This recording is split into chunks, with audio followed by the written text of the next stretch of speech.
तो plant breeding से start करते हैं।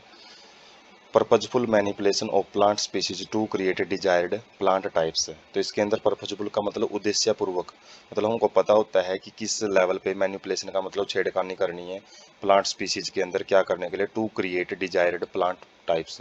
जो मनचाहे प्लांट हैं, जो स्पीसीज हैं वो उनसे पैदा किए जाते हैं जो कि बेटर सूटेड फॉर कल्टीवेशन, जो कि कल्टीवेशन का मतलब है उगाने से रिलेटेड या फिर उनकी पैदावार से रिलेटेड अच्छे ढंग से वो सूट होने चाहिए, मतलब सही नस्ल होनी चाहिए। गिव बेटर यील्ड्स, जो पैदावार है वो भी अच्छी होनी चाहिए उनकी। और डिजीज रेजिस्टेंस का मतलब है उनके जो बीमारियां वगैरह हैं उनके प्रति भी रोग प्रतिरोधक क्षमता अच्छी होनी चाहिए उनकी। Technology which increase yields to a very large extent, तो ये वो तकनीक होती है जिसके द्वारा जो पैदावार है उसको बहुत ही लार्ज एक्सटेंट का मतलब बड़े पैमाने पे उसको इंक्रीज किया जाता है, बढ़ाया जाता है। इंक्रीज टॉलरेंस टू एनवायरमेंटल, साथ में कुछ उनके अंदर गुण रहते हैं कि जो एनवायरमेंटल स्ट्रेस है, स्ट्रेस का मतलब जैसे टेम्परेचर ज़्यादा चला गया या फिर वाटर की जो कमी है, स्कैर्सिटी है वो जाती है, तो ये एनवायरमेंटल स्ट्रेस होते हैं। या टेम्परेचर कम चला गया काफ़ी, तो उसके प्रति टॉलरेंस अच्छी होनी चाहिए उसकी, सहन शक्ति अच्छी होनी चाहिए। मतलब ये नहीं कि जल्दी से जो प्लांट है वो बहुत ज़्यादा नुकसान में चला जाए। रेजिस्टेंस टू पैथोजेंस, जो बीमारी फैलाने वाले जीव होते हैं उनके प्रति भी उसको अच्छे ढंग से रेजिस्टेंस होना चाहिए वो character. Increased tolerance to insect pest, जो अलग अलग कीट होते हैं जो कि फसलों को नुकसान पहुंचाते हैं उसके प्रति भी उनकी टॉलरेंस है वो अच्छी खासी होनी चाहिए। तो ये डिजायरेबल करेक्टर्स होते हैं, इनके लिए प्लांट ब्रीडिंग है वो करवाई जाती है। क्लासिकल प्लांट ब्रीडिंग, क्लासिकल का मतलब पुराने टाइम की, तो इन्वॉल्व्स क्रॉसिंग और hybridisation of pure lines followed by artificial selection. तो इसके अंदर क्या किया जाता है, क्रॉसिंग करवाई जाती है या हाइब्रिडाइजेशन, मतलब दो नस्लों के बीच में दो प्योर लाइन ली जाती हैं, प्योर करैक्टर लिए हुए लाइन्स के बीच में क्रॉसिंग करवाई जाती है, फर्टिलाइजेशन करवाया जाता है। और फिर उसके बाद उनका आर्टिफिशियल सिलेक्शन का मतलब है जो भी आगे सीड वगैरह बनेंगे उनको सेलेक्ट किया जाता है कि उनके अंदर अच्छे गुण आए हैं नहीं आए हैं। ग्रीन रिवॉल्यूशन, ये क्या है, हरित क्रांति बोलते हैं इसको। For development of high yielding and disease resistance variety in wheat, तो ये इसके अंदर एक ये प्रोग्राम था जिसके अंदर जो हाई यील्ड का मतलब अच्छी पैदावार देने वाली और साथ में डिजीज रेजिस्टेंस का मतलब है बीमारी के प्रति अच्छे तरीके से जो रोग प्रतिरोधक क्षमता लिए हुए है, ऐसी वैरायटीज मतलब ऐसी नस्लों को इसमें उगाया जाता है जो कि गेहूं की, राइस की और मेज की, जो मक्के की। तो उनके लिए जो ग्रीन रेवोल्यूशन प्रोग्राम है वो चलाया गया था। Steps in plant breeding, plant breeding में कौन से जो स्टेप्स हैं वो मेन रहते हैं। तो सबसे पहला जो स्टेप है इसके अंदर कलेक्शन ऑफ वेरिएबिलिटी, वेरिएबिलिटी का मतलब है जो चेंज है, अलग अलग प्रकार के जो पेड़ पौधे हैं उनको कलेक्ट किया जाता है। Collection and preservation of all different wild varieties, के अंदर क्या किया जाता है, जितने भी प्रकार के प्राकृतिक नस्ल पाई जाती हैं किसी भी क्रॉप की, तो उनको इकट्ठा किया जाता है, उनको प्रिजर्व किया जाता है, प्रिजर्व मतलब उनको सुरक्षित रखा जाता है। स्पीसीज मतलब वैरायटीज मतलब अलग अलग नस्ल हो सकती हैं, स्पीसीज प्रजाति हो सकती हैं। And relatives of cultivated species for effective exploitation of natural gene, और साथ में इन स्पीसीज के कुछ रिलेटिव्स मतलब कुछ सगे संबंधी टाइप की जो नस्लें हैं जो इनसे मिलती हैं तो उनको कल्टीवेट किया जाता है।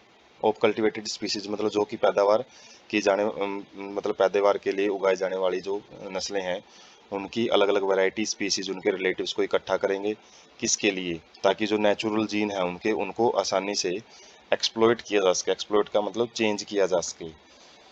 जर्म प्लाज्म कलेक्शन, तो इसके अंदर क्या किया जाता है, entire collection of plant seeds having all diverse alleles for all the genes in a given crop. तो इसके अंदर सिलेक्टेड जो जीन है वो कलेक्ट नहीं किए जाते, इसमें सारा जो जीन पूल होता है मतलब जीन होता है कि इंडिविजुअल के अंदर जितने प्रकार के अलग अलग प्रकार के जो डाइवर्स एलील्स हैं वो इसमें इकट्ठे किए जाते हैं, उनको कलेक्ट किया जाता है।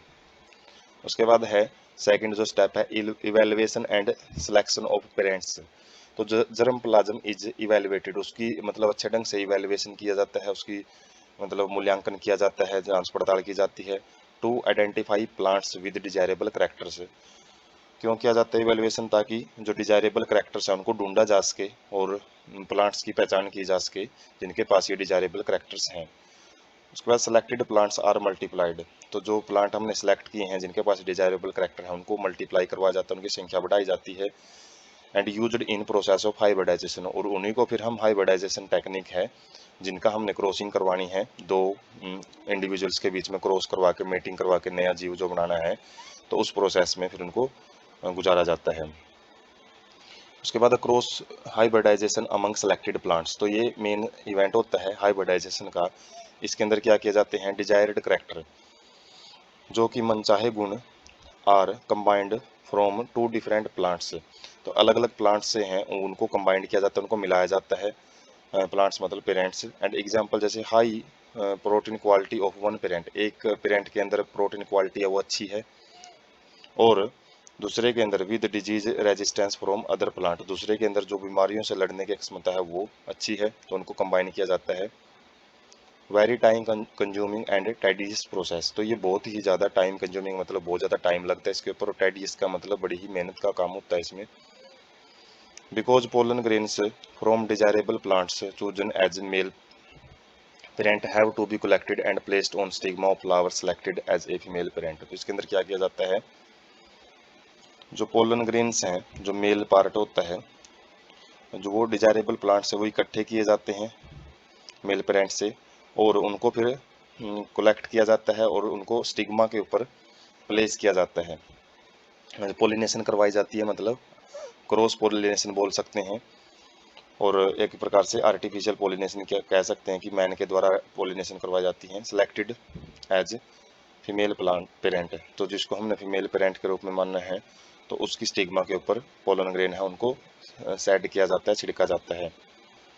Usually only one in few hundreds to 1000 cross shows desirable combination, तो यहाँ से इसकी मेहनत का अंदाज़ा लगा सकते हैं, टाइम कंजप्शन का अंदाज़ा लगा सकते हैं कि हो सकता है सैकड़ों में से और हो सकता है हजारों में से जो हमने क्रॉस करवाए हैं, जो मेहनत करी है, केवल एक के पास ही डिजायरेबल कॉम्बिनेशन हो, तो चांस फैक्टर का काम यहाँ पे रहता है।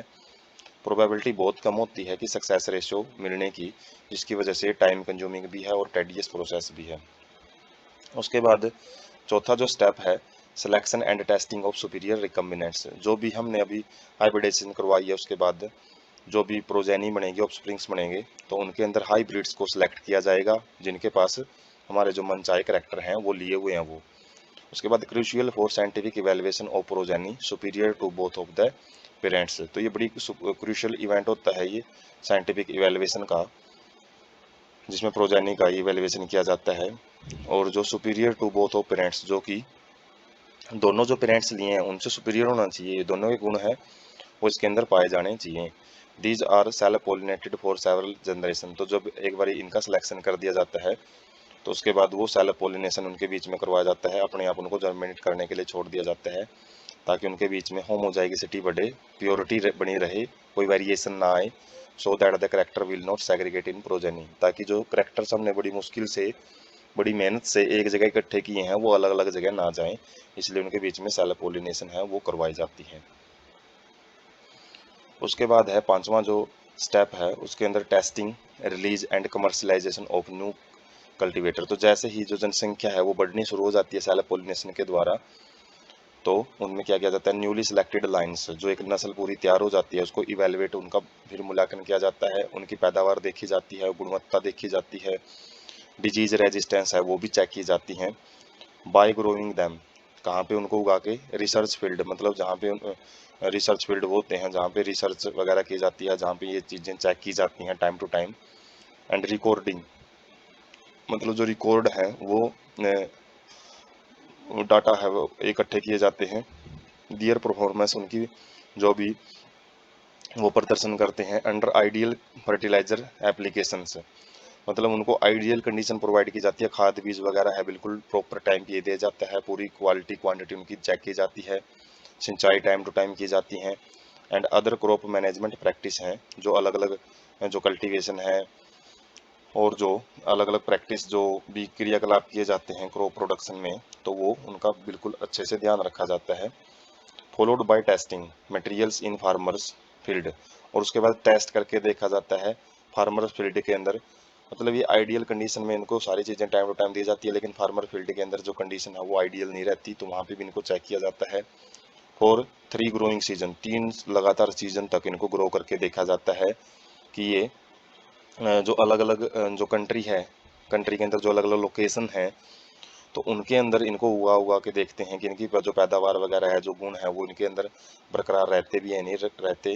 Representing all agro climatic zones where the crop is usually grown. तो ये वो लोकेशंस आ जाती हैं जो कि जहाँ पे खेती बाड़ी वगैरह की जाती हैं, और एग्रो क्लाइमेटिक का मतलब अलग अलग कंडीशन वहाँ पे पाई जाती हैं जहाँ पे नॉर्मली फसल को उगाया जाता है, उन जगह पे इनकी टेस्टिंग की जाती है। उसके बाद चेक और रेफरेंस कल्टीवार।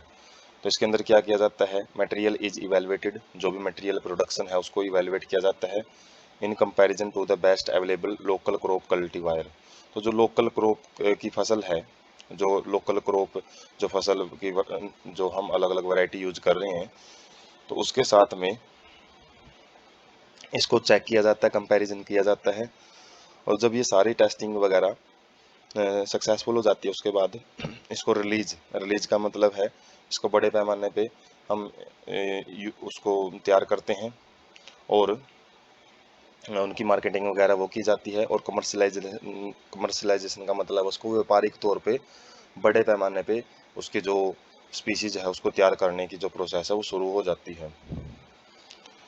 तो उसके बाद हम देख सकते हैं जो अलग अलग हमने इवेंट पढ़े हैं, जो स्टेप पढ़े हैं, collection of variability, evaluation and selection of, तो उनका एक समरी है यहाँ पे, 500 स्टेप्स जो हमने पढ़े हैं, तो यहाँ से हम समराइज कर सकते हैं उनको। Plant breeding for disease resistance. Disease resistance मतलब बीमारियों से लड़ने से रिलेटेड कौन सी जो प्लांट ब्रीडिंग है वो करवाई जाती हैं।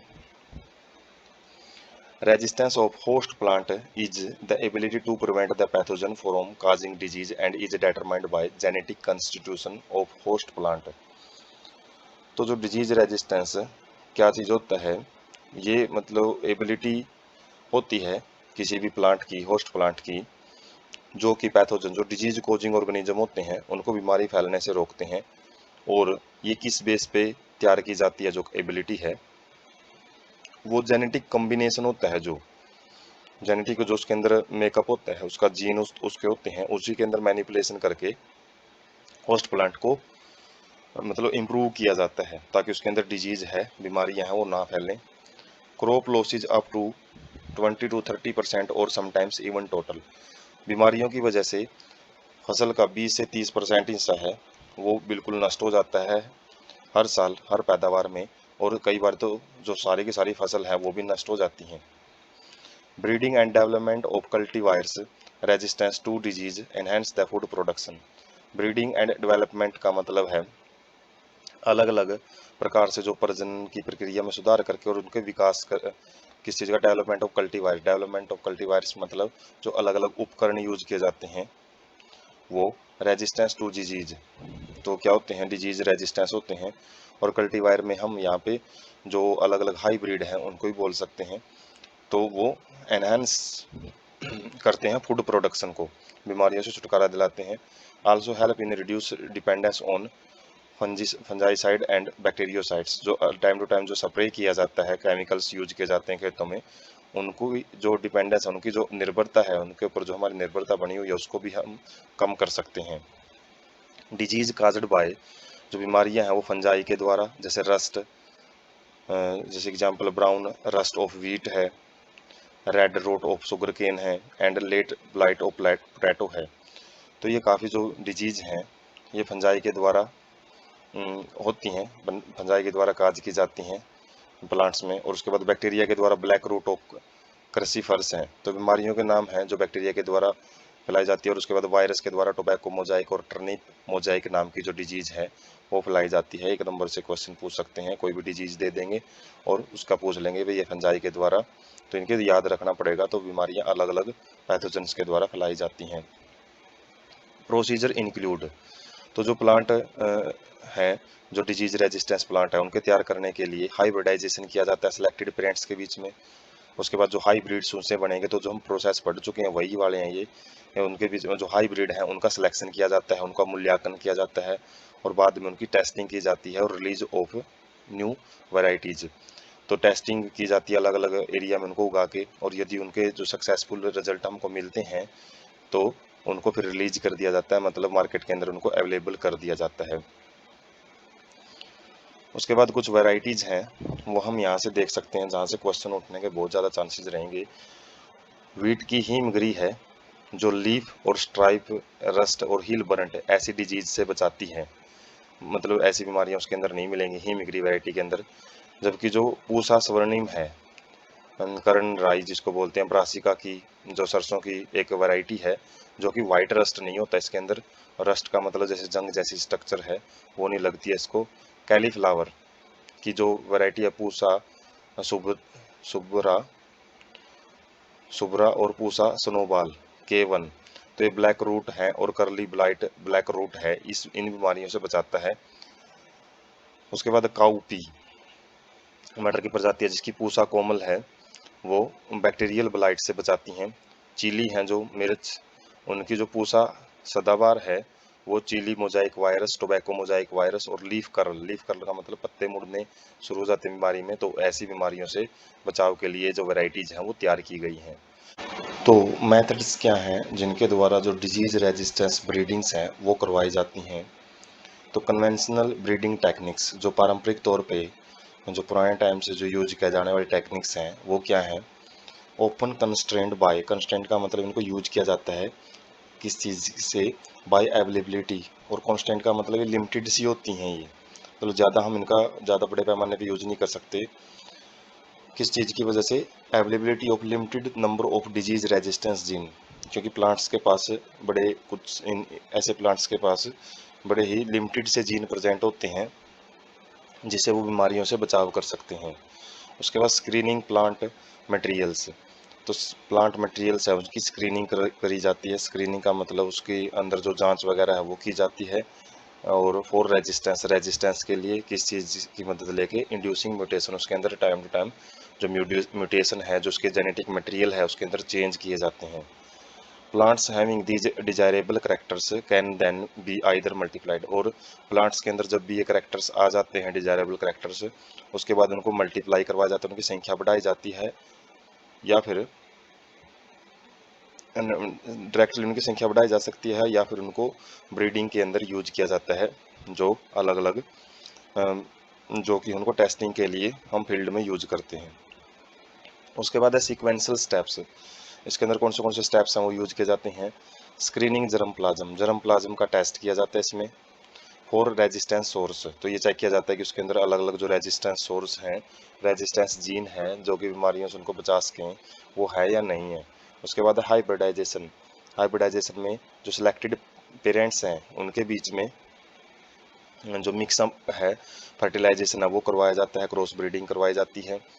Selection and evaluation of hybrid, उसके बाद जो कॉमन स्टेप हैं कि जिसके अंदर जो हाइब्रिड्स जो उनके आगे जो मिक्सर जो तैयार हुए हैं, मिक्स प्लांट तैयार हुए हैं, तो उनका सिलेक्शन किया जाता है, उनको दूसरे प्लांटों से अलग किया जाता है, और उनकी इवेलुएशन, उनका मूल्यांकन किया जाता है कि वो करेक्टर्स लिए हुए हैं नहीं लिए हुए हैं वो डिजीज रेजिस्टेंस वाले।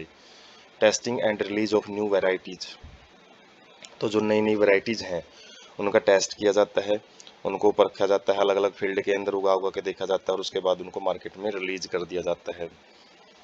उसके बाद है म्यूटेशनल ब्रीडिंग, तो इसके अंदर क्या है, genetic variation are created through changes in base sequence, जो नाइट्रोजीनियस बेस सीक्वेंस होती हैं अलग अलग, जो हमने जो मोलिकुलर बेसिस ऑफ इनहेरिटेंस में पढ़ा था, जो nitrogenous base adenine, guanine, thymine, cytosine, तो उनकी जो सीक्वेंस है उनके अंदर चेंज किया जाता है, जेनेटिक वेरिएशन है वो क्रिएट की जाती हैं बाय यूज ऑफ केमिकल्स। तो इसके अंदर कुछ केमिकल रसायन भी यूज किए जाते हैं, कुछ फिजिकल एजेंट है जैसे रेडिएशंस हैं वो भी यूज की जाती हैं, जिसके द्वारा जो नया करेक्टर है वो क्रिएट किया जाता है, पैदा किया जाता है।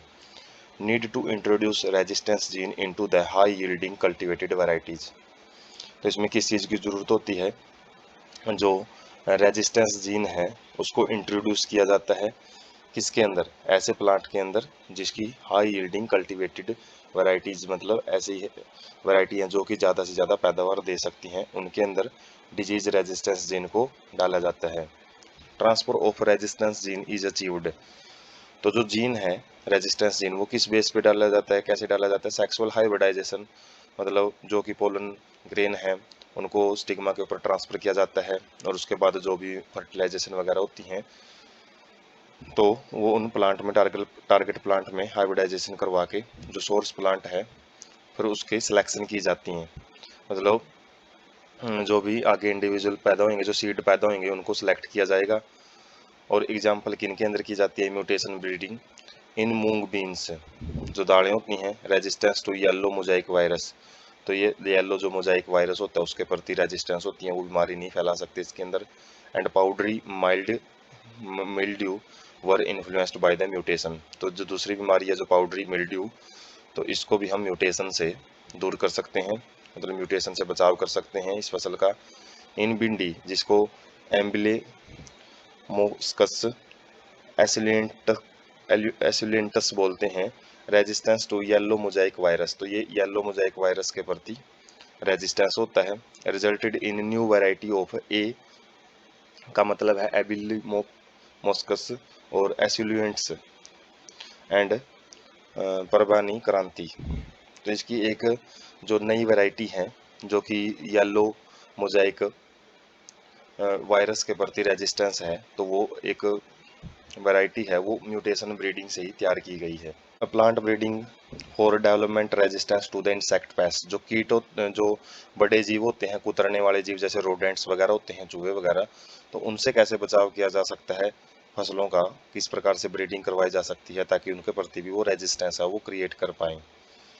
Large scale destruction of crop plant and crop produce caused by the insect and paste infestation. तो जो पेस्ट हैं और जो कीड़े हैं, कीट वगैरह होते हैं, उनके द्वारा भी फसलों का बड़े पैमाने पर नुकसान है वो किया जाता है हर सीजन में।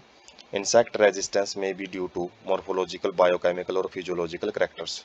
तो इंसेक्ट रेजिस्टेंस को हम अलग अलग लेवल पे अचीव कर सकते हैं। कुछ मॉर्फोलॉजिकल करेक्टर में चेंज किए जा सकते हैं, बायोकेमिकल का मतलब उसके अंदर जो केमिकल कॉन्स्टिट्यूएंट हैं उनको चेंज किया जा सकता है, और फिजिकल करेक्टरिस्टिक्स होते हैं, जो फिजिकल गुण होते हैं, फिजियोलॉजिकल गुण बल्कि जो इंटरनल जो ऑर्गन जैसे काम करते हैं उस बेस पे भी उनको अचीव किया जा सकता है, उनको प्राप्त किया जा सकता है।